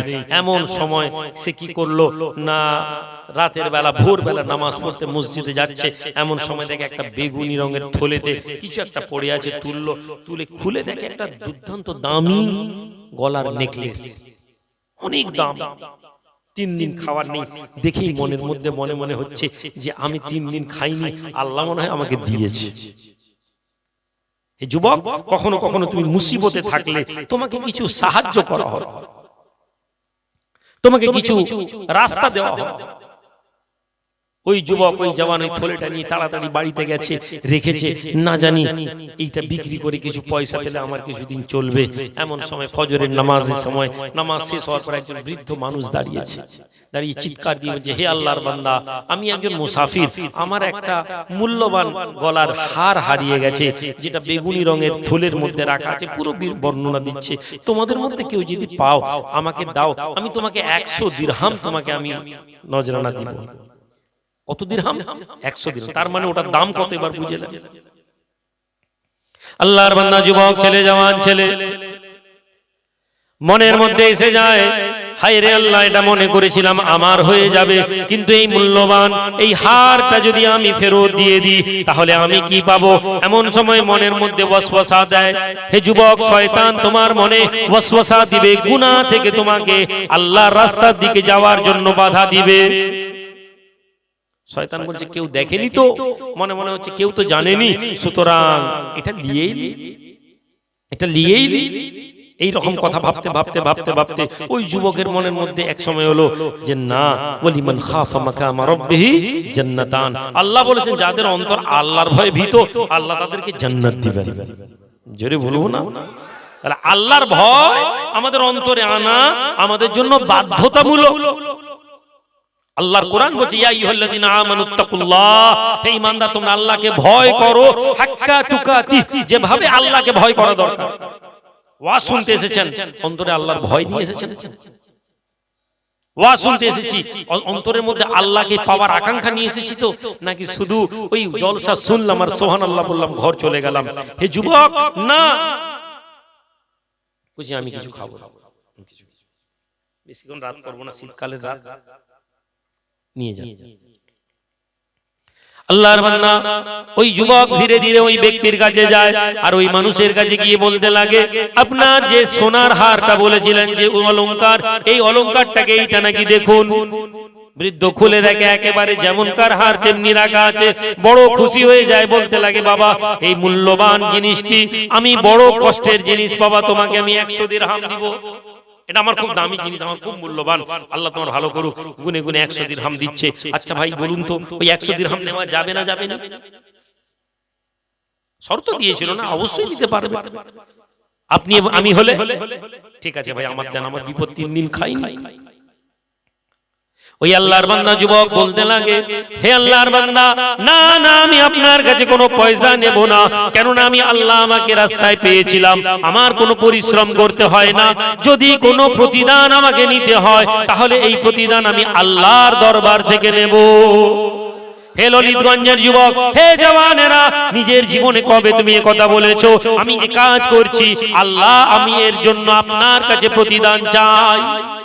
কবে বলেছো এই কথা যে আল্লাহর কাছ থেকে এর প্রতিদান চাই? কবে বলেছো একবার বলো দেখি। কবে বলেছো? হে যুবক, মনে করো যে আল্লাহ এর ইজ্জত আপনি যা দিয়েছেন এর প্রতিদান আপনার কাছ থেকে নিব। না, আমরা বলতে পারিনি। আমরা কোনো কাজ করলে বলি আমার কি লাভ, কি পাবো? আমরা মুসলমান, আমরা মুসলমান। नाम तो रख दिया तुमने अब्दुर रहीम और कलाम, नाम तो रख दिया तुमने अब्दुर रहीम और कलाम, लेकिन काम तो वो कर गए जो मुनाफिक भी नहीं करता था। কবি বলছেন যে নাম তো বড় বড় রেখেছো, কিন্তু কাজ এমন করো যে আল্লাহ নবী জামানে মুনাফিকরাও এত খারাপ কাজ করেনি। আজ মুসলমান প্রত্যেকটা কাজের পিছনে আমরা বলি আমাদের কি লাভ, আল্লাহর জন্য কোনো কাজ করিনি, আল্লাহর জন্য কোনো আমল করিনি। অথচ কবি বলছেন হাল্লাকা সিররুন ইনদাল্লাহ বাইনাকা আনতা ওয়া বাইনাল্লাহ। হে আল্লাহর বান্দা, আল্লাহর বান্দা তুমি কি জানো? কবি জিজ্ঞেস করছেন হাল্লাকা সিররুন ইনদাল্লাহ, আল্লাহর দরবারে কি তোমার কোনো লুকানো কাজ আছে? বাইনাকা আনতা ওয়া বাইনাল্লাহ, আল্লাহ এবং তোমার মাঝে এমন কোন আমল কি তুমি করে রেখেছো? তুমি কি এমন কোন আমল করেছো যে আমলের কাজ তুমি মনে করো আল্লাহ আমাকে প্রতিদান দিবেন? হাল্লাকা সাদাকাতুন তুখফা লা ইয়ালামুহা ইল্লাল্লাহ, এমন কি কোন আমল আছে তোমার কাছে, এমন কি কোন কাজ আছে তোমার কাছে যে আল্লাহ ছাড়া আর কেউ জানে না? লুকায়িত কোন কাজ তুমি করেছো? এই যুবক বলতে লাগে, হে আল্লাহর বান্দা, আমি তো রাস্তায় পেয়েছিলাম আপনাকে দিয়েছি, এর বদলে 100 দিরহাম আমি আপনার নিতে পারি না, শুধুমাত্র যদি এর প্রতিদান কিছু দেন আমি আল্লাহর কাছে আশা করি। বলে যুবকটি চলে গেল। এমন সময় রাতের বেলা 3 দিন খাবার নিয়ে এক বন্ধুর বাড়িতে গিয়ে বলছে, ভাই কিছু খাবার দিবে, আমি বড় মুসিবতে আছি, 3 দিন খাইনি। বন্ধু বলে হ্যাঁ খাও। তারপর বললো দেখো তুমি বাগদাদে থেকো না, এখানে অনেক আলেম ওলামা আছে, তোমার পড়াশোনা করেছো, তুমি উমুক শহরে বেরিয়ে যাও, কিছু পয়সা দিচ্ছি, জাহাজে করে চলে যাও, তুমি ওখানে গিয়ে মসজিদ টসজিদ দেখো এবং সেখানে তুমি চাকরি টাকরি করো। নৌকায় উঠে গেছে, নৌকা দিয়ে যেতে যেতে মাঝ সমুদ্রে ঝড় উঠেছে, মাঝ সমুদ্রে ঝড়, এমন ঝড় এমন ঝড় এমন ঝড় যে নৌকা এই ভাঙে সেই ভাঙে, এমন অবস্থা হয়ে গেছে যে কোনো বাহানা নেই, নৌকা ভেঙে চুরমার হয়ে গেছে, যুবক ছেলে বেহুশ হয়ে গেছে। যখন হোঁশ ফিরেছে দেখছে কিছু জেলে তাকে নিয়ে এসে একটা এলাকায় রেখেছে, উঠে দেখে কোনো এলাকায় কাউকে চেনে না, অসুস্থ, কিছুদিন তাকে সুস্থতা করলো, মসজিদে তাকে রাখলো এবং মসজিদে সুস্থ হয়ে সে দেখলো যে এখানে ভালো কেউ নামাজ পড়ানো, সে নামাজ পড়াতো। একদিন কোরআন শরীফের কিছু পাতায় লেখাগুলো এলোমেলো ছিল, তখনকার জামানায় আঙুলে কলমে লেখা হতো, সেই কলমে কোরআনের কিছু আয়াত লিখছে। গ্রামের লোক দেখে অবাক হয়ে গেছে, আরে আপনার হাতের লেখা তো বড় ভালো। যুবক ছেলে বলছে আপনি আমাদের গ্রামে কিছুদিন থেকে যান, এখানেই আপনি ইমামতি করুন, আমাদের ছেলেকে পড়ান। যুবক দেখলো তার কেউ নেই, মা নেই, বাপ নেই, রাস্তায় বেরিয়েছিল, সফরে মঞ্জিল যেতে পারে না, পয়সাও নেই। ঠিক আছে, আল্লাহর বান্দা ওই যুবক ওই গ্রামের মসজিদে দাঁড়িয়ে আর নামাজ পড়ায়, ছাত্রদেরকে পড়ায়, ইমামতি করে আর ছেলেদেরকে কোরআন শিক্ষা দিতে থাকে। এভাবে কিছুদিন হওয়ার পরে এলাকার লোক তাকে কিছু হাদিয়া দেয়, এলাকার লোক তাকে কিছু নজরানা দেয়। এইভাবে ধীরে ধীরে ধীরে ধীরে তার কাছে কিছু পয়সা জমা হয়ে যায়। ধীরে ধীরে সময় ফিরতে থাকে, মানুষজন দেখে যে যুবক ছেলে ভালো আখলাক চরিত্র। এমন সময় বলে, ইমাম সাহেব আপনার তো আল্লাহ তো 2টি পয়সা গ্রাম থেকে আপনি পাচ্ছেন, তাহলে আপনি তো অবিবাহিত কুমার ছেলে, তাহলে আপনি একটা বিয়ে করে নিন না। যুবক বলল, দেখুন আমার তো কোনো মুরব্বি নেই, তাহলে আপনারাই আমাকে দেখুন। তখন গ্রামের লোক বলে, শুনুন আমাদের গ্রামে একটা বড় ভালো আল্লাহওয়ালা মেয়ে আছে, নেক মেয়ে আছে, আর ওই মেয়েটি কিন্তু এতিম, ওর বাপ নেই মা নেই। যুবকের মনের মধ্যে কেমন একটা হলো, ইয়েতিম মেয়েকে বিয়ে করব। প্রত্যেক ছেলে মনে করে শ্বশুর বাড়িতে একটু পয়সা থাকবে, ঘর থাকবে, শ্বশুর বাড়িতে যাব, আদর হবে, খিদমত হবে। লোকেরা বললো দেখুন এই মেয়ের কেউ নেই, তবে এই মেয়ের বাপের একটা ছোট্ট বাড়ি আছে, এই বাড়িটা কিন্তু আপনি পেয়ে যাবেন, যেহেতু ওয়ারিসে তার কেউ নেই। যুবক বলতে লাগলো আপনার আমার মুরব্বি, যদি ভালো মনে করেন দেন। দেখেন যুবকের চরিত্রের মধ্যে যেটা বোঝা যাচ্ছে যে আল্লাহর উপর তাওয়াক্কুল করে নিজেকে এগিয়ে নিয়ে যাচ্ছে। হে যুবক, ব্রেন যদি তুমি খাটাও তুমি কামিয়াব হতেও পারো, ব্যর্থ হতেও পারো। তুমি আল্লাহর উপর তাওয়াক্কুল করে নিজের জীবনকে এগাও। তুমি একটা ছোট্ট কাজ করছো, তোমার এই কাজ 5 বছর 10 বছর তোমার মনে হচ্ছে যে এই কাজে কোনো সফলতা নেই, না না, তুমি যদি স্যাটিসফাইড হও, তুমি যদি সন্তুষ্ট হও, আমি সকালবেলা ঘর থেকে বেরোই, আমি মাঠে গিয়ে কোদাল দিয়ে আমি মাঠ আল কাটি, আমি ধান চাষ করি, আমি আলু চাষ করি, আমি পটল চাষ করি, আমি সন্ধ্যাবেলা ফিরে আসি, আমার বিবি আমাকে অভিযোগ করে না, আমার বিবি আমাকে বলে না যে ভাই তোমার আমাদের ঘরে খাবার নেই, আমার বিবি অভিযোগ করে না, আমার ছেলে আমাকে অভিযোগ করে না। তুমি জীবনে তোমার চেয়ে সুখী লোক নেই। তুমি সারাদিন মিথ্যা কথা বলতে হয় না তোমাকে, তুমি ব্যবসা করো, যা হয় লোক এসে তোমার মাঠ থেকে তোমার সবজি কিনে নিয়ে যায়, আলহামদুলিল্লাহ, খেয়ে পরে তোমার ঘরে কোনো অসুবিধা হয় না, খেয়ে পরে তোমার বাড়িতে কোনো সমস্যা থাকে না, খেয়ে পরে তোমার বাড়িতে কোনো অভাব থাকে না, তোমার ঘরে কোনো চিন্তা থাকে না। এমন নয় যে তোমার ধার হয়ে গেছে। পাশেই একটা ছেলে 3 তলা বাক্কা বাড়ি বানিয়েছে, সুন্দর সকালবেলা গাড়িতে করে মোটরসাইকেল নিয়ে বেরোয়, সুন্দর পরিপাটি করে জামা, কিন্তু তুমি জানো কি ওর ব্যাংকে 20 লাখ টাকা দেনা আছে, 20 লাখ টাকা লোন আছে, ও রাতের বেলা ঘুমাতে গেলে 25 তারিখ হলো টেনশন শুরু হয়ে যায়, 1 তারিখে 20,000 টাকা কিস্তি দিতে হবে, ওর জীবনের কোনো মূল্য নেই। এই যুবক, তোমার এই মাটির বাড়ি, কিন্তু তোমার ঘরে সন্ধ্যাবেলা ছেলে মেয়েদেরকে নিয়ে যখন হাসছো আর কথা বলছো, তুমি জেনে নাও তুমি সুখী আছো। পশ্চিম মেদিনীপুরের যুবক, আমি তোমাদের আবার বলছি, তোমরা যদি আধুনিক হতে চাও তোমরা ধ্বংস হয়ে যাবে। আধুনিক বলতে আমি কি বোঝাতে চেয়েছি? আধুনিক বলতে তোমার বাড়িতে যদি একটা এসি এসে যায়, তোমার মোটরসাইকেল যদি এসে যায়, তোমার ঘরে যদি ফ্রিজ এসে যায়, তোমার ঘরে যদি মনে হয় যে এই আলু পোস্ত ভালো নয়, ওই বাজার থেকে একটু পিজা নিয়ে আয়, তো যেদিন তুমি এই আধুনিক হবে সেদিন তোমার জীবনে অশান্তি আসবে। তুমি নবীর হাদিস অনুযায়ী তুমি দেখো, আল্লাহর নবীকে বলা হলো ইয়া রাসূলুল্লাহ সুখী কে? আচ্ছা, আপনারা এখানে কে কে নিজেকে সুখী মনে করেন? একটু হাত তুলেন তো, জোর করে হাত তুলবেন না, মানে নিজের জীবনের উপরে সন্তুষ্ট আছেন এমন কে কে আছেন? একটু হাত তুলেন। সত্যি? হ্যাঁ, আলহামদুলিল্লাহ। এমন নয়, বেশিরভাগ লোক আমরা কিন্তু হাত তুলিনি, আলহামদুলিল্লাহ। এই যে সত্যভাবে হাত তুলেননি, এটা ভালো জিনিস। আমরা কিন্তু সুখী না। কেন বলুন তো? আমার স্বপ্ন আছে আমার একটা বড় গাড়ি হতো, আমার যুবক ছেলে স্বপ্ন আছে আমার একটা 3 তলা পাকা বাড়ি হতো। তুমি সুখী না। হে যুবক, নবীজিকে প্রশ্ন করা হলো ইয়া রাসূলুল্লাহ সুখী কে? একজন লোক কি করে ভাববে আমি বুঝবো কি করে আমি সুখী? আল্লাহ নবী রাহমাতুল লিল আলামিন বলেন, হে আল্লাহর বান্দা, যুবকেরা, জওয়ানেরা, রাসূলুল্লাহ সুখের ডেফিনেশন দিচ্ছেন। এই পর্দার আড়ালে প্রতিটি মেয়ে যেন এটা জেনে নেয়, প্রতিটি স্ত্রী যেন এটা শুনে নেয় যে আল্লাহর নবী সুখ কাকে বলেন। আল্লাহর নবী বলছেন ওই ব্যক্তি সুখী, ওই বিবি সুখী, ওই স্বামী সুখী, ওই ছেলে মেয়ে সুখী যে সন্ধ্যেবেলা রাতের বেলা বাড়ি আসে সন্তান সন্ততিকে নিয়ে রাতের খানাটা পেট ভরে খেতে পায়। আল্লাহর নবী বলছেন দুনিয়ায় সবচেয়ে বড় সুখী মানুষ ওই ব্যক্তি। এবার বলেন রাতের বেলা কে কে খেতে পাননি পেট ভরে? হাত তুলে দেখান যে হুজুর আমার ঘরে রাতের বেলা খাবার থাকে না। সকলেই পাই। তাহলে নবীর কথা অনুযায়ী আমরা প্রত্যেকে সুখী আলহামদুলিল্লাহ বলি, কিন্তু আমরা সুখ কোথায় নিয়ে এসেছি?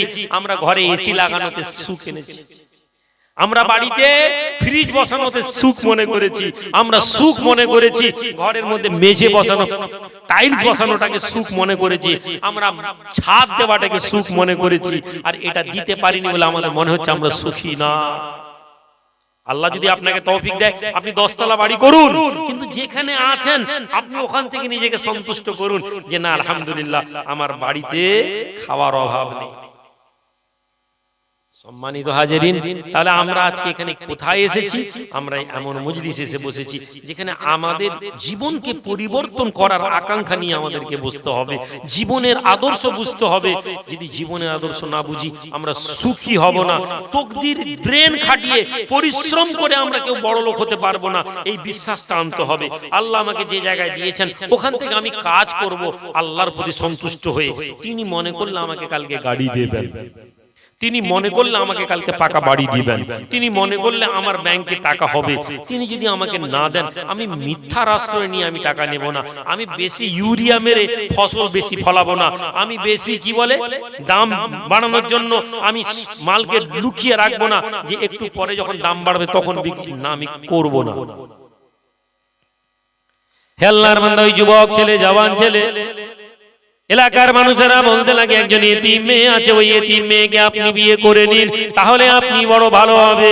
ওই যুবক বলতে লাগে, আল্লাহ, এতিম মেয়েতে তার বাপ নেই, তার মা নেই, আমার দুনিয়াতে কি কোনো সম্মান থাকবে? একটা এতিম মেয়েকে বিয়ে করব, কি পাবো? কচি চা দেওয়াটা কি জরুরি? আচ্ছা দাও দাও দাও, ঠান্ডার টাইম দাও। হুজুর আপনি খাবেন না বলে আমাদেরকে কষ্ট দিচ্ছে, দাও দাও দাও। এই ছেলেরা, নবীর মজলিসেও একটু হাসি মজাক হতো, জোরে বলুন না সুবহানাল্লাহ, হতো নি? আমরা মনে করছি ইসলাম মানে মনে খুব কঠিন বিষয়, ইসলাম মানে সব সময় মনে হয় হাতে তসবিহ নিয়ে বসে থাকার নাম। না না, নবীজি সাহাবারা যখন নিজেদের মধ্যে হাসি মজাক করতেন, শুনলে জান ঠান্ডা হয়ে যাবে, শুনলে মজা লেগে যাবে, আনন্দ লাগবে। নবীজি বসে আছেন, সাহাবারা বসে আছেন, আল্লাহ নবী খাচ্ছেন কি? খেজুর, খেজুর খাচ্ছেন, সাহাবারাও খেজুর খাচ্ছেন। খেতে খেতে খেতে খেতে একজন সাহাবী এসেছেন, চোখে জয় বাংলা হয়েছে। জয় বাংলা বলে না, চোখ উঠে যাক বাংলা আমরা বলি। কি গো, শরবত খেলে না চা খেলে? এই কমিটির ছেলে, এই ছেলে, চা ঠান্ডা না গরম?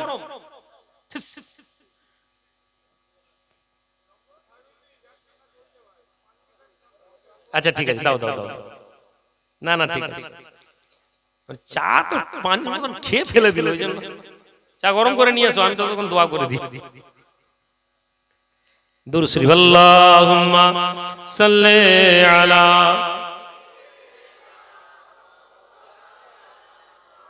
ওয়া আলা আলি।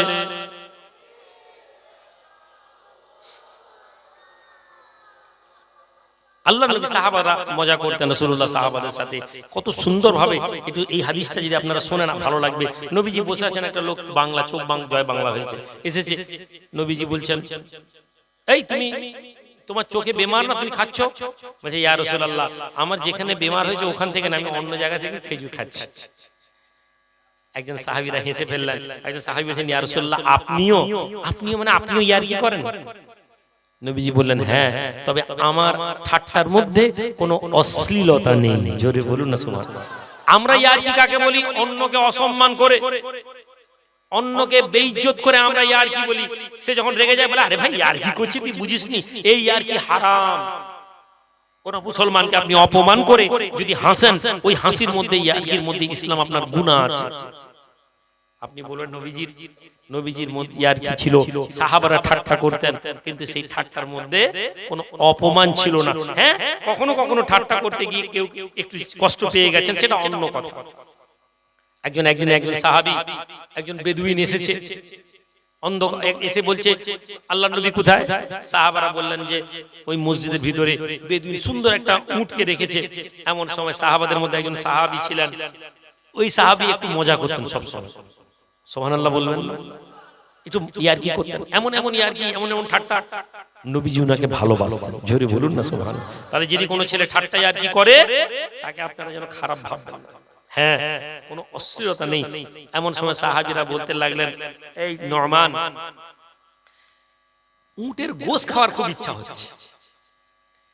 অসুবিধা কি, উট আছে, জবাই করে দাও। কার উট? মদিনার গ্রামের লোকের। এসে উট জবাই করে, উট জবাই করে দিয়েছেন। উট জবাই করে দেওয়ার ফলে কি করেছেন না, উট জবাই করে দিয়েছেন। করে এবার বেদুইন বাইরে বেরিয়ে দেখে তার উট মরে পড়ে আছে। সে চিৎকার দিয়ে চিল্লাচিল্লি করেছে, দিয়ে নরমান রাদিয়াল্লাহু তাআলা হাওয়া চলে গেছেন অন্য জায়গায়। আল্লাহ নবী বেরিয়েছেন, কি ব্যাপার, আমার উটকে কে জবাই করে দিয়েছে, কি হয়েছে? আল্লাহ নবী সাহাবারা বলছেন, ইয়া রাসূলুল্লাহ, নোমান উটকে এ করে দিয়েছে, উট জবাই করে দিয়েছে। আল্লাহ নবী ওই বেদুইনকে ডাকলেন, শোনো, তোমার এই উটের দাম কি? বলে এই। আল্লাহ নবী তার চেয়ে বেশি দামের একটা উট দিলেন, বলেন আচ্ছা এই উটটা যদি তোমাকে দিই, সে তো খুশি। আপনি ধরুন একটা পুরনো স্কুটার ধাক্কা মেরে দিয়েছে কেউ আপনার, দিয়ে তার বদলে যদি আপনাকে একটা স্প্লেন্ডার দেয়, আপনি খুশি হবেন না হবেন না? নবীজি ওই উটের থেকে বেশি দাম আবার কিছু হাদিয়াটা দিয়ে দিলেন, খুশি তো? ইয়া রাসূলুল্লাহ, ঠিক আছে, মনে দুঃখ নেই না? আচ্ছা যাও। সাহাবাদেরকে বলে, এই নোমান কই? সাহাবারা বলেন, ইয়া রাসূলুল্লাহ, ইশারা করে আঙ্গুল দিয়ে দেখাচ্ছেন একটা খেজুর গাদা আছে, আমাদের এখানে যেমন ধানের গাদা থাকে, আরবদের তো খেজুর গাছ, খেজুর গাদার মধ্যে নোমান লুকিয়ে বসে আছে, আঙ্গুল দিয়ে দেখেছি, মুখে আওয়াজ করেনি। আল্লাহ নবীকে খেজুরের গাদা সরাচ্ছেন, নোমান বেরিয়ে এসো। নোমান রাদিয়াল্লাহু আনহু মুখে ধুলা, আল্লাহ নবী নিজের হাত মোবারক দিয়ে ধুলা ঝাড়ছেন আর বলছেন, এই তুমি জবাই করলে কেন? কে বলেছে তোমাকে উট জবাই করতে? বলি, ইয়া রাসূলুল্লাহ, যারা আপনাকে দেখিয়ে দিয়েছে আমি এখানে লুকিয়ে আছি, তারাই আমাকে বলেছে উট জবাই করতে। সুবহানাল্লাহ, কত আনন্দ লাগছে না? তাহলে আপনারা কি মনে করছেন, আমরা কি মনে করছি ইসলাম মানে শুধু সব সময় তাসবিহ গুনাহ? না না, ইসলাম মানে কি সব সময় মাথা নিচু করে বসা? জি না, ইসলাম একটা জীবন যাত্রার নাম। আপনি যতক্ষণ আল্লাহ এবং তার রাসূলের মজলিসে বসবেন, সেখানে এখান থেকে বেরোলে এই কথাগুলো যেন কালকে আপনার জীবনে পাওয়া যায়। আপনি কাউকে ভয় করবেন না, আপনি কাউকে পরোয়া করবেন না, আপনি কারো প্রতি দুর্বল হবেন না, এই জন্য যে সে আপনার ভালো মন্দ করতে পারে। আপনার মুসিবত হয়েছে, আপনি আল্লাহকে বলবেন, ডাক্তার দেখাবেন, আপনি দরকার হলে পীরের দরবারে যাবেন, তাবিজ দিবেন, ঠিক আছে, কিন্তু আপনার মাথায় যেন এটা না আসে ওই ডাক্তার আমাকে ভালো করে দিবে, ওই পীরের তাবিজ আমি ভালো হয়ে যাব, এটা যেন মনে না আসে। সবসময় মনে কি আসবে? আল্লাহর হুকুমে হবে। সম্মানিত ভাইয়েরা, এইভাবে ইসলামকে শিখতে হবে। এই যে ধরুন আমরা চা খাচ্ছি, খেতে খেতে যে কাপগুলো ফেলছি, এটা খুব খারাপ জিনিস, এটা খুব খারাপ জিনিস, এটা আপনাদেরকে শিখতে হবে। এটা পরিবেশকে নোংরা করেছে। যদিও গ্রামের দিকে এটা কোনো অপরাধ না, কিন্তু আমাদের কি করা উচিত ছিল? চা খেয়ে আমাদের কাপগুলো একজন মানুষ তার পাশের লোককে দিয়ে দেওয়া উচিত ছিল। কিভাবে আমরা এটা করতাম? পাশের লোক, পাশের লোক, পাশের লোক, পাশের লোক, পাশের লোক, এইভাবে যদি আমরা হাত বাড়িয়ে বাড়িয়ে প্রত্যেকে দিয়ে একটা জায়গায় জড়ো করে রেখে দিতাম, এটা একটু ভালো হতো না ভাই? দেখুন, সমাজ পরিবর্তন আমাদেরকে করতে হবে। ওয়াজ শুনে সমাজ পরিবর্তন হবে না, নিজেদের সমাজকে পরিবর্তন করতে গেলে আমাদেরকে শিখতে হবে। বাকি লোক যারা চা খাচ্ছে এইভাবে পাশের লোককে পাশে দিয়ে দেন, এই যে ফেলছেন, আমাকে খারাপ লাগছে, এটা কোনো ব্যাপার না, গ্রামের দিকে এটা কোনো খারাপ জিনিসই না, কিন্তু আমরা যদি এই চরিত্রটা তৈরি করি, আমাদের ছেলেরা এটা শিখবে। আপনি এখানে তেরেঙ্গাকে থুতু ফেলেন বলে আপনি ব্যাংকে ওঠার টাইম ব্যাংকের কোণে আপনারা গিয়ে দেখবেন, ব্যাংক কোন সরকারি অফিসের কোণে সিঁড়িতে দেখবেন থুতু হয়ে পড়ে। কিসের জন্য? কারণ একটাই, যে আমরা শিখিনি। আমাদের সমাজকে পরিবর্তন মানে শুধু মাথায় টুপি দেওয়া নয়, আমাদের ক্যারেক্টারকে চেঞ্জ করা মানে এটা আমাদের বিহেভিয়ারকে চেঞ্জ করতে হবে। নবীজি যখন ঘর থেকে বেরোতেন মিসওয়াক করতেন, নবীজি যখন ঘর থেকে বেরোতেন মিসওয়াক করতেন, ভালো কাপড় লাগাতেন, আতর লাগাতেন, এবং আতর লাগিয়ে নবীজি লোকের সাথে কথা বলতেন। এই যে ভালো মিসওয়াক করা, ভালো খুশবু লাগানো, গায়ে জামা দেওয়া, এগুলো নবীজি কেন করতেন? এটা ছিল তার আখলাক। মানুষ তার দ্বারা অ্যাট্রাক্ট হতো, মানুষ তার দ্বারা পরিবর্তন হতো। আজ আমাদের মধ্যে এই জিনিসগুলো নেই। আমরা তেরেঙ্গা খেতে খেতে বাজারে চলে গেলাম, গুটকা খেতে খেতে বাজারে চলে গেলাম, আমরা কথা বলছি, থুতু রাস্তার ধারে ফেলে দিলাম। না, ফেলবেন। জাপান এমন একটা পৃথিবীতে দেশ, আপনি যে দেশের শৃঙ্খলা শুনলে আপনি অবাক হয়ে যাবেন। আজকে আমরা এমন দেশগুলোতে বাঁচি, এমন দেশগুলোতে এসেছি যেখানে আমরা প্রত্যেক মনে করি ও ফেলছে, ও এই কাজ করছে, ও ওই কাজ করছে, এই ও করছে মানে আমিও করব, ও করছে মানে আমিও করব। এইটা আমাদের মধ্যে যেন না আসে, এইটা আমাদেরকে পিছিয়ে দিবে। চা দেওয়া হয়ে গেছে বাবাজি? চা শেষ? দুরূদ শরীফ আল্লাহুম্মা।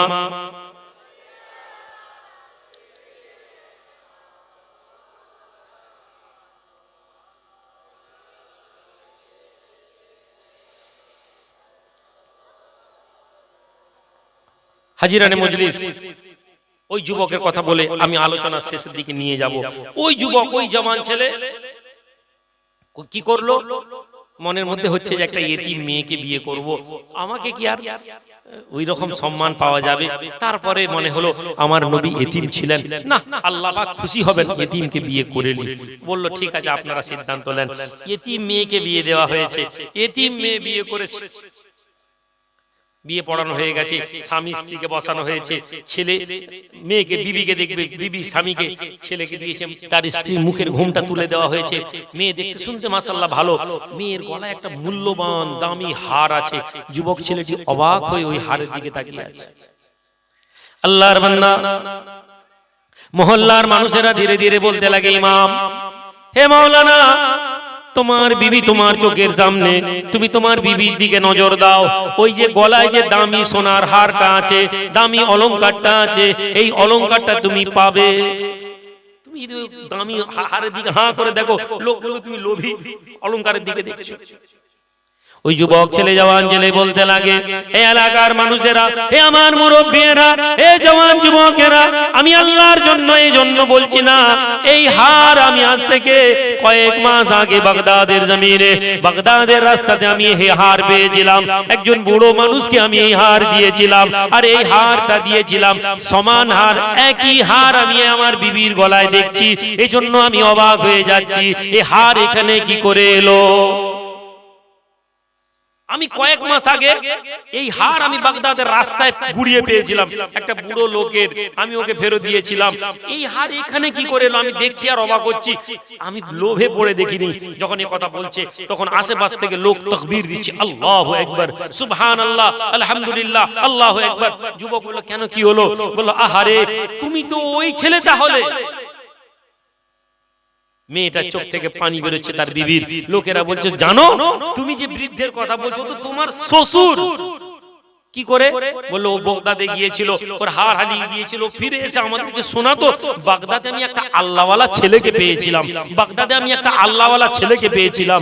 এই ছেলে আল্লাহর জন্য এত মূল্যবান হার তো লাইনি, 100 দিরহাম টাকা আমি তাকে দিতে চেয়েছিলাম, ও 100 দিরহাম টাকাও লাইনি। ও বলেছিল আল্লাহর কাছে আমি এর প্রতিদান চাই। ও খালি মসজিদে বসতো আর বলতো, আল্লাহ, ওই ছেলেটা যদি আমার জামাই হতো। হে আল্লাহর বান্দা, আমরা হাসতাম, বাগদাদের একটি ছেলে এই আমাদের গ্রামে কোথায় হাজার হাজার মাইল দূরে, এই এলাকায় কি করে তোমার জামাই হবে? ও খালি বলতো, আল্লাহ, ওই রকম ছেলেটাকে আমার জামাই বানিয়ে দাও। আজ যখন তুমি এই কথা বললে, আমরা বুঝতে পারলাম আল্লাহ পাক দোয়াতে কত ক্ষমতা রেখেছেন। সম্মানিত হাজিরিন, এটা ইসলাম। ইহুদি, নাসারা, আমেরিকা, ইউরোপ প্ল্যান করে, কি করে? তারা প্ল্যান করে, তারা বলে 2030-এ আমরা এটা করব, 2040-এ আমরা এটা করব। আর এই প্ল্যান তৈরি করার জন্য তারা ব্লুপ্রিন্ট তৈরি করে। তারা বলে করে ওইখানে রাস্তা বানাতে হবে, তাহলে এই মাঠের মধ্যখান থেকে ওইখানে একটা প্রাসাদ বানাবো। ওই প্রাসাদ বানানোর আগে তারা রাস্তার মধ্যে তারা একটা রাস্তা বানায়, তারা বলে না প্রাসাদ। তাদের প্ল্যান তৈরি হয়, কিন্তু তারা প্ল্যানের মধ্যে দিয়ে চলে। আর ইমানদার মুমিনেরা কিসের উপরে চলে? তারা তাওয়াক্কুলের উপরে চলে। তারা বলে আল্লাহ যেটা তকদিরে রেখেছেন সেটাই হবে। আর যুবক, যখন তুমি এটার উপরে চলবে, প্ল্যান তোমার ব্রেন থেকে তৈরি হয়। প্ল্যান কোথা থেকে তৈরি হয়? মস্তিষ্ক থেকে, ভাবনা থেকে। আচ্ছা, এটা করব, ওটা করব। মুমিন বলে আল্লাহ পাক যাতে রাজি আছেন, আল্লাহ যা চাইবেন তাই হবে বাবু, চলো আল্লাহর হুকুমের উপরে আমরা সন্তুষ্ট থাকি, এ কথা বলে। আর এটার মধ্যে দৃষ্টান্ত দিয়ে দিই, আজ ওই যুবক আল্লাহর বান্দা ওই সোনার হারের মালিক হলো। যখন বাড়িতে গিয়ে দেখে একটা বড় প্রাসাদের মতন বাড়ি, অবাক হয়ে গেছে। বললো, আপনারা বললেন এতিম মেয়ে, ছোট বাড়ি। বললো, আমরা আসলে দেখতে চাইছিলাম ইমাম, তোমার মনে লোভ আছে কিনা, ছোট বাড়ির কথা শুনে তুমি ওই মেয়েকে ছেড়ে দাও কিনা। যখন দেখলাম, আমরা এটা ইচ্ছা করে গ্রামের লোক বলেছিলাম যে কে ভয় দেখাবো যে এই ছোট বাড়ি বলতে কি বুঝে, আমরা দেখলাম যে তুমি আল্লাহর জন্য এই মেয়েকে বিয়ে করতে রাজি, আজকে তোমাকে এত বড় প্রাসাদ তোমাকে দিয়ে দেওয়া হলো। যুবক, ওই রাতে যদি ওই যুবক ওই সোনার এটা নিয়ে নিত, ওই যুবক যদি 100 দিরহাম নিয়ে নিত, ও যদি বলতো যে আল্লাহ ছাড়া প্রতিদান আমি চাই না, এ কথা যদি বলতে না পারতো, হতে পারে আজকে এই দিনটা তাকে দেখতে হতো না। ওই সোনার হারের মালিকও সে হলো, এত বড় রাজপ্রাসাদের মালিক হলো। হে আল্লাহর বান্দা, আমি আপনাদেরকে এই কথা ওয়াজের মধ্যে বোঝানো এসেছি যে ঈমান বলতে এই জায়গাটাকে, এই তাওয়াক্কুলের নাম ঈমান। আফগানিস্তান একটা দেশের নাম, আপনারা শুনেছেন তালিবান। আজ থেকে 5 বছর আগে এই তালিবানকে মুসলমানরা অপছন্দ করতো। কি কথা ঠিক না? আপনারা জানেন মোল্লা ওমর, আল্লাহ তার প্রতি রহম বর্ষণ করুন, বলি আল্লাহুম্মা আমিন। এই মোল্লা ওমর যখন ওসামা বিন লাদেন আমেরিকায় ছিল, কাকে বলছেন আপনি? আজকে আপনি সরকারের কথা শুনে একজন লোককে অপছন্দ করছেন, আজকে সরকার আপনাকে একজন লোককে বলছে খারাপ লোক, আজকে আপনার এলাকার ইমাম সাহেব হক কথা বলছে বলে আপনার সরকার, আপনার পার্টি, আপনার রাজনীতির লোক বলছে ও ভালো লোক নয়। শুনুন, কালকে এই লোক আবার ওই লোককে নিয়ে মাথায় তুলে নাচতে পারে। তাহলে আপনি মুমিন হিসাবে একজন মুসলমানকে আপনি তার বিরোধিতা করতে পারেন না। মুসলমান হিসাবে আপনার দায়িত্ব হবে ইসলাম কি বলেছে। একজন আলেম, একজন মাওলানা, একজন ইমানদার, একজন মুমিন যদি আল্লাহ এবং তার রাসূলের বিরুদ্ধে কথা বলে, আপনি তার বিরুদ্ধে বলুন। একজন আলেম যদি দাঁড়িয়ে সমাজের কথা বলতে গিয়ে বলে যে ভাই সুদকে বন্ধ করতে হবে, সুদকে বন্ধ করার জন্য আমরা অভিযান চালাবো, আপনি এটা বলতে পারেন না যে ও সমাজের ক্ষতি করছে। কোন এলাকার লোক যদি 10 জন আলেমের নেতৃত্বে বন্ধন ব্যাংকে বন্ধ করার পরিকল্পনা করে, আপনার দায়িত্ব হবে ওই লোককে সহযোগিতা করা। বন্ধন ব্যাংক সুদ আপনাকে ধ্বংস করে দিচ্ছে, আপনার ইকোনমিক্যাল কন্ডিশনকে বরবাদ করে দিচ্ছে। সুদ দাসত্বের একটা নাম। ইসলাম সুদের সবচেয়ে বিরোধী এই জন্য যে সুদ মানুষকে গোলাম বানিয়ে দেয়। মানুষ জানে না সেটা, মানুষ জানে না কিন্তু গোলাম। নবীজি গোলামি থেকে আমাদেরকে বার করেছিলেন, আজ মুসলমান আবার সেই গোলামিতে গলা বাড়িয়ে দিচ্ছে ব্যাংক থেকে সুদ নিয়ে। মোল্লা ওমরকে আফগানিস্তানে যখন প্রথম ওসামা বিন লাদেন শেল্টার নিল, ওসামা বিন লাদেন শেল্টার নেওয়ার পরে আমেরিকা বলল যে আফগানিস্তানে আছে ছেড়ে দাও, নাহলে আফগানিস্তানে অ্যাটাক করব। অ্যাটাক করলো, খুঁজে পেল না। পাকিস্তান থেকে বড় বড় আলেমকে হায়ার করলো, বড় বড় আলেমদেরকে হায়ার করে বলল যে মোল্লা ওমরকে আপনারা বোঝান, মোল্লা ওমরকে বোঝান, আমরা আফগানিস্তানের লক্ষ লক্ষ ডলার দান করব, আফগানিস্তানকে আমরা গুছিয়ে সাজিয়ে দিব, তার বিনিময়ে ওসামা বিন লাদেনকে দিতে বলুন। মোল্লা ওমরের কাছে আফগানিস্তান, পাকিস্তানের বড় বড় আলেমরা এসেছেন, মোল্লা ওমর একটা ছিটায় বসে আছে। হে যুবক, তোমার নবী খেজুর ছিটায় জীবন কাটিয়ে গেছে, আর আমি পীর সাহেব দামি গাড়িতে চড়ে ঘুরে বেড়াই আর নবীর খেজুর ছিটায় জীবনের ওয়াজ করি। আমি জানি এই ওয়াজ প্রভাব বেশি তোমাকে ফেলবে না, তবে বিশ্বাস করো তুমি আমার জীবন যাত্রা দেখে প্রভাবিত হওয়ার দরকার নেই। তুমি তোমার আমল তৈরি করো, কেননা এটাও তোমাকে বলে রাখি, একদল মানুষ আছে যারা কেবল ওয়াজটাকে নিজের জীবনের বাঁচার মাধ্যম বানিয়ে রেখেছে। ওয়াজটা, ধর্মটা বিক্রি করার মাধ্যম বানিয়েছি আমরা। ধর্ম এই জন্য ধর্মের কথা বলি, কারণ এর বিনিময়ে আমরা অর্থ পাই। আল্লাহর জন্য ধর্ম পরিচালনা করার মানসিকতা আমাদের বেশিরভাগ লোকেদের মধ্যে নেই। এটাই সত্য কথা, এটাই সত্য কথা। যেদিন আপনি দেখবেন আলেম ওলামারা আপনার এখানে এসে নিঃস্বার্থভাবে এক পেট খেলো ভালোভাবে, আর আপনি দেখলেন যে আমি রুহুল আমিন এখান থেকে 100 কিলোমিটার দূর থেকে এসেছি ঘুরিয়ে ফিরিয়ে 3000 টাকা তেল খরচা, আপনি যখন আমাকে 4000 টাকা দিলেন, আমি সন্তুষ্ট মনে হেসে যদি আমি চলে যেতে পারি, তাহলে আপনি বুঝবেন যে না না এই লোকটা হয়তো দিনের খিদমত করছে, হয়তো, তাও আপনাকে নিশ্চিত নয়। কেননা একটা লেবার 8 ঘন্টা পরিশ্রম করে, 8 ঘন্টা পরিশ্রম করে 500 টাকা 600 টাকা লেবারই পায়। একজন বক্তা 2 ঘন্টা বক্তব্য রেখে বলে 15,000 দিতে হবে, 20,000 দিতে হবে, 30,000 দিতে হবে, আর তারপরে সে বলে আমি ধর্মের কথা বলছি, দিনের খিদমত করছি। এর চেয়ে বড় মিথ্যা কিছু হতে পারে না, এর চেয়ে বড় মিথ্যা কিছু হতে পারে না। সুতরাং দিনের খিদমত বলতে ওই মানুষকে দেখবেন, যারা দেখবেন হাজার হাজার লক্ষ লক্ষ মানুষ এমন আল্লাহর জমিনে আছে যারা আল্লাহর জন্য শুধু ছুটে বেড়ায়, আল্লাহর জন্য মানুষ খিদমত করে। মোল্লা ওমর বসে আছেন একটা সাধারণ ছিটা, আলেমরা এসেছে কিসের অফার দিচ্ছে? অর্থের, লোভের। হুজুর আফগানিস্তানকে আপনি সাজান, তালিবানি রাষ্ট্র ছিল এই টার্মের আগের টার্মের কথা বলছি, আপনি সাজান, এ করুন, অনেক কথা বলছেন। লাস্টে উনি খালি বললেন যে আপনারা তো বড় বড় আলেম, আমি তো এত বড় আলেম না, আচ্ছা বলুন তো কোন মানুষ যদি আল্লাহর জন্য শেল্টার চায়, মুসলমানের দায়িত্ব কি? আলেম মাথা নিচু করে নিলেন। ললিতগঞ্জের লোক, একটা লোক এসেছে কোনো মুসিবতে পড়ে তোমাদের গ্রামে শেল্টার চাইতে, তোমরা তাকে দায়িত্ব, যদি না ভাই আমরা শেল্টার দিতে পারবো না, তোমরা না ভাই আমরা পারবো না, বেরিয়ে যাও। তোমরা যদি বলো যে হ্যাঁ ভাই আমরা তোমাকে নিরাপত্তা দিলাম, এ কথা বলে তোমরা গ্রামের মধ্যে রাখলে, এমন সময় দেখলে ভিন গ্রামের 20টা ছেলে এসে বলছে গ্রাম পুড়িয়ে দেবো, ওই লোককে আমাদের হাতে দাও। হে যুবক, তোমাকে জান দিয়ে লড়াই করতে হবে, ওই লোককে দেওয়া যাবে না। এটা ইসলাম, এটা দ্বীন। তোমাকে ওকে শেল্টার দিয়েছো মানে তোমাদের ক্ষমতা অনুযায়ী ওই লোককে আটকাতে হবে। যদি আটকাতে গিয়ে তোমরা মার খেয়ে ওই লোককে ছেড়ে দাও অন্য কথা, না হলে তোমরা বললো আমাদের গ্রাম পুড়িয়ে দিবে, ভাই পারবো না, নিয়ে যা। তোমরা মুসলমান মুমিন হতে পারো না, যত নামাজই পড়ো না কেন। আলেমরা ফিরে গেল। আপনারা জানেন পরবর্তীকালে আমেরিকা এদেরকে বোম মেরেছে, গালি দিয়েছে, ক্ষমতা স্থানান্তরিত করেছে, কিন্তু আরো এরা আল্লাহর জন্য লড়াই করা থেকে নিজেদেরকে নিবৃত করেনি, লড়েছে।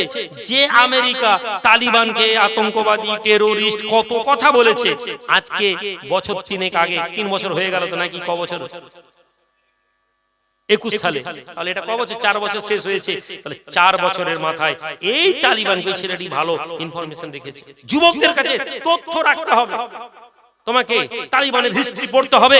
তুমি যে তালিবানকে খারাপ মনে করছো, কালকে এই সরকার আবার এই তালিবানকে, ভারত সরকার একদিকে সাধারণ লোকেরা তালিবান বলছে, একদিকে আমাদের ভারত সরকার কি করছে, তালিবানের সাথে কূটনৈতিক সম্পর্ক স্থাপন করছে। তোমাকে কথা বলতে হবে, ভাই দেশ আগে না তুই আগে। তোমার একজন বন্ধু বলে এই তোরা তালিবানকে সাপোর্ট করিস, আগে বল আগে মোদিজি সাপোর্ট কর। তুমি কথা বলতে শিখো, ঝগড়া করলে হবে না, ফেসবুকে গালি দিলে হবে না, তথ্য সম্পর্ক দিয়ে তোমাকে পোস্ট করতে হবে। তুমি খালি পার্টি জিন্দাবাদ, তৃণমূল জিন্দাবাদ, সিপিএম জিন্দাবাদ করছো, তুমি কিছুই জানো না। কি হলো, এই তালিবানকে 2021 আমেরিকা কাতারে গিয়ে সম্মানের সাথে দেশকে দিল। হ্যাঁ, দেশ ক্ষমতা পাচ্ছি, তাহলে যাদের মতন ক্ষমতা তাদের না, না, আফগানের লিডাররা নিজেদের চেহারা মাথায় একটা ওড়না দিয়ে, চাদর দিয়ে গায়ে ঢেকে চুপচাপ গিয়ে বসলো। যখন হস্তান্তরিত হলো তখন তাকবীর দিচ্ছে, সবাই তাকবীর দিচ্ছে, এরা হাততালি মারছে। যখন তালিবানদের পার নিল তখন তারা তাকবীর দিল। আমেরিকার লোকেরা অবাক, তাকবীরের উপরে তাকবীর। হ্যাঁ, তারা আল্লাহকে ধরেছিল, যারা সবচেয়ে বড় তাদের দুশমন ছিল, আল্লাহ তাদেরকে ওই মুমিন, ওই তালিবানের পায়ের নিচে দাঁড় করিয়ে দিয়েছিল।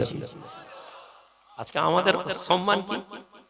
রাজনীতি করি, পার্টি করি, পলিটিক্স করি, কিন্তু আজকে আমাদের সম্মান কি? একবার নিজেরা প্রশ্ন করি। বলে হুজুর রাজনীতির কথা বলবেন না। তোমার রাজনীতির কথা বলতাম না, কিন্তু তোমার মসজিদগুলোকে কি করে দেওয়া হচ্ছে, ওয়াকফ থেকে তোমার মসজিদগুলোকে চেঞ্জ করে দেওয়া হচ্ছে। তুমি বলছো রাজনীতির কথা বলবেন না। আজকে যে লোকটা, পার্টির লোকটা বলছে এই সব রাজনীতির কথা আলোচনা করবেনি, ও খোদার কসম খেয়ে মাথায় কোরআন নিয়ে বলো, কালকে যখন মসজিদগুলোকে সরকার একবার করে নিবে, সরকার একটা নতুন এনেছে, শুনেছেন তো, মসজিদ, মাদ্রাসা, যেগুলো কবরস্থানগুলো আছে, সেগুলোকে সরকার নিজস্ব নিয়ে নিচ্ছে, একটা ধারা বানিয়ে ওয়াকফ প্রপার্টির মধ্যে একটা নতুন আইন এনে সেটাকে একবার করার পরিকল্পনা করছে। কি কথা বলবে? আজকে যদি প্রতিবাদের ভাষা তোমরা হারিয়ে ফেলো, তোমরা দুনিয়ার সামান্য সম্মান আজকে সিপিএম এর নেতাগুলোকে খুঁজে পেয়েছেন, পাননি। আপনি যদি তৃণমূলের নেতা হন, আপনি ভোটটা করুন, ছাপ্পা দিয়ে ভোট করুন, চুরি করে ভোট করুন, আমার সাথে কথা নেই। কিন্তু যখন মসজিদ নিয়ে কেউ কথা বলবে, কোনো আলেম কথা বলবে, তখন আপনি বিরোধিতা করবেন না। সরকারের বিরুদ্ধে কথা বলার আপনার ক্ষমতা নেই। আলেম ওলামারা যারা কথা বলছে ওদের পিছনে থাকুন, হয় চুপ থাকুন, ওদের পিছনে থাকলে আপনি আল্লাহর কিয়ামতের দিন আপনার সম্মান বৃদ্ধি হবে, আর না হলে চুপ থাকুন। আপনি আলেমদের বিরুদ্ধে যাবেন না। ওই আলেম যত খারাপই হোক না কেন, ও মসজিদ নিয়ে কথা বলছে, ও কবরস্থান নিয়ে কথা বলছে, আপনি ওর জন্য রাজনীতি করছে। মসজিদ নিয়ে কেউ যদি রাজনীতি করে ভালো, কেউ রাম মন্দির নিয়ে রাজনীতি করছে, হিন্দুরা তো বলেনি ও রাম মন্দির নিয়ে রাজনীতি করছে কেন? দীঘায় মন্দির হচ্ছে, কোন হিন্দু তো বলেনি জগন্নাথের মন্দির নিয়ে কারো রাজনীতি হচ্ছে। তুমি মুসলমান বলছো মসজিদ নিয়ে রাজনীতি করছে কেন? তুমি এটা বলতে পারো না। হে জাতির যুবক, তোমাদেরকে ইসলামের দিকে, দ্বীনের দিকে ফিরে আসতে হবে। আল্লাহ পাক আমাকে, আপনাকে, আমাদের সকলকে এই দ্বীনের রাস্তায় আসার তৌফিক দিন। আমরা সকলে মিলে একবার দরুদ শরীফ পড়ি, আল্লাহুম্মা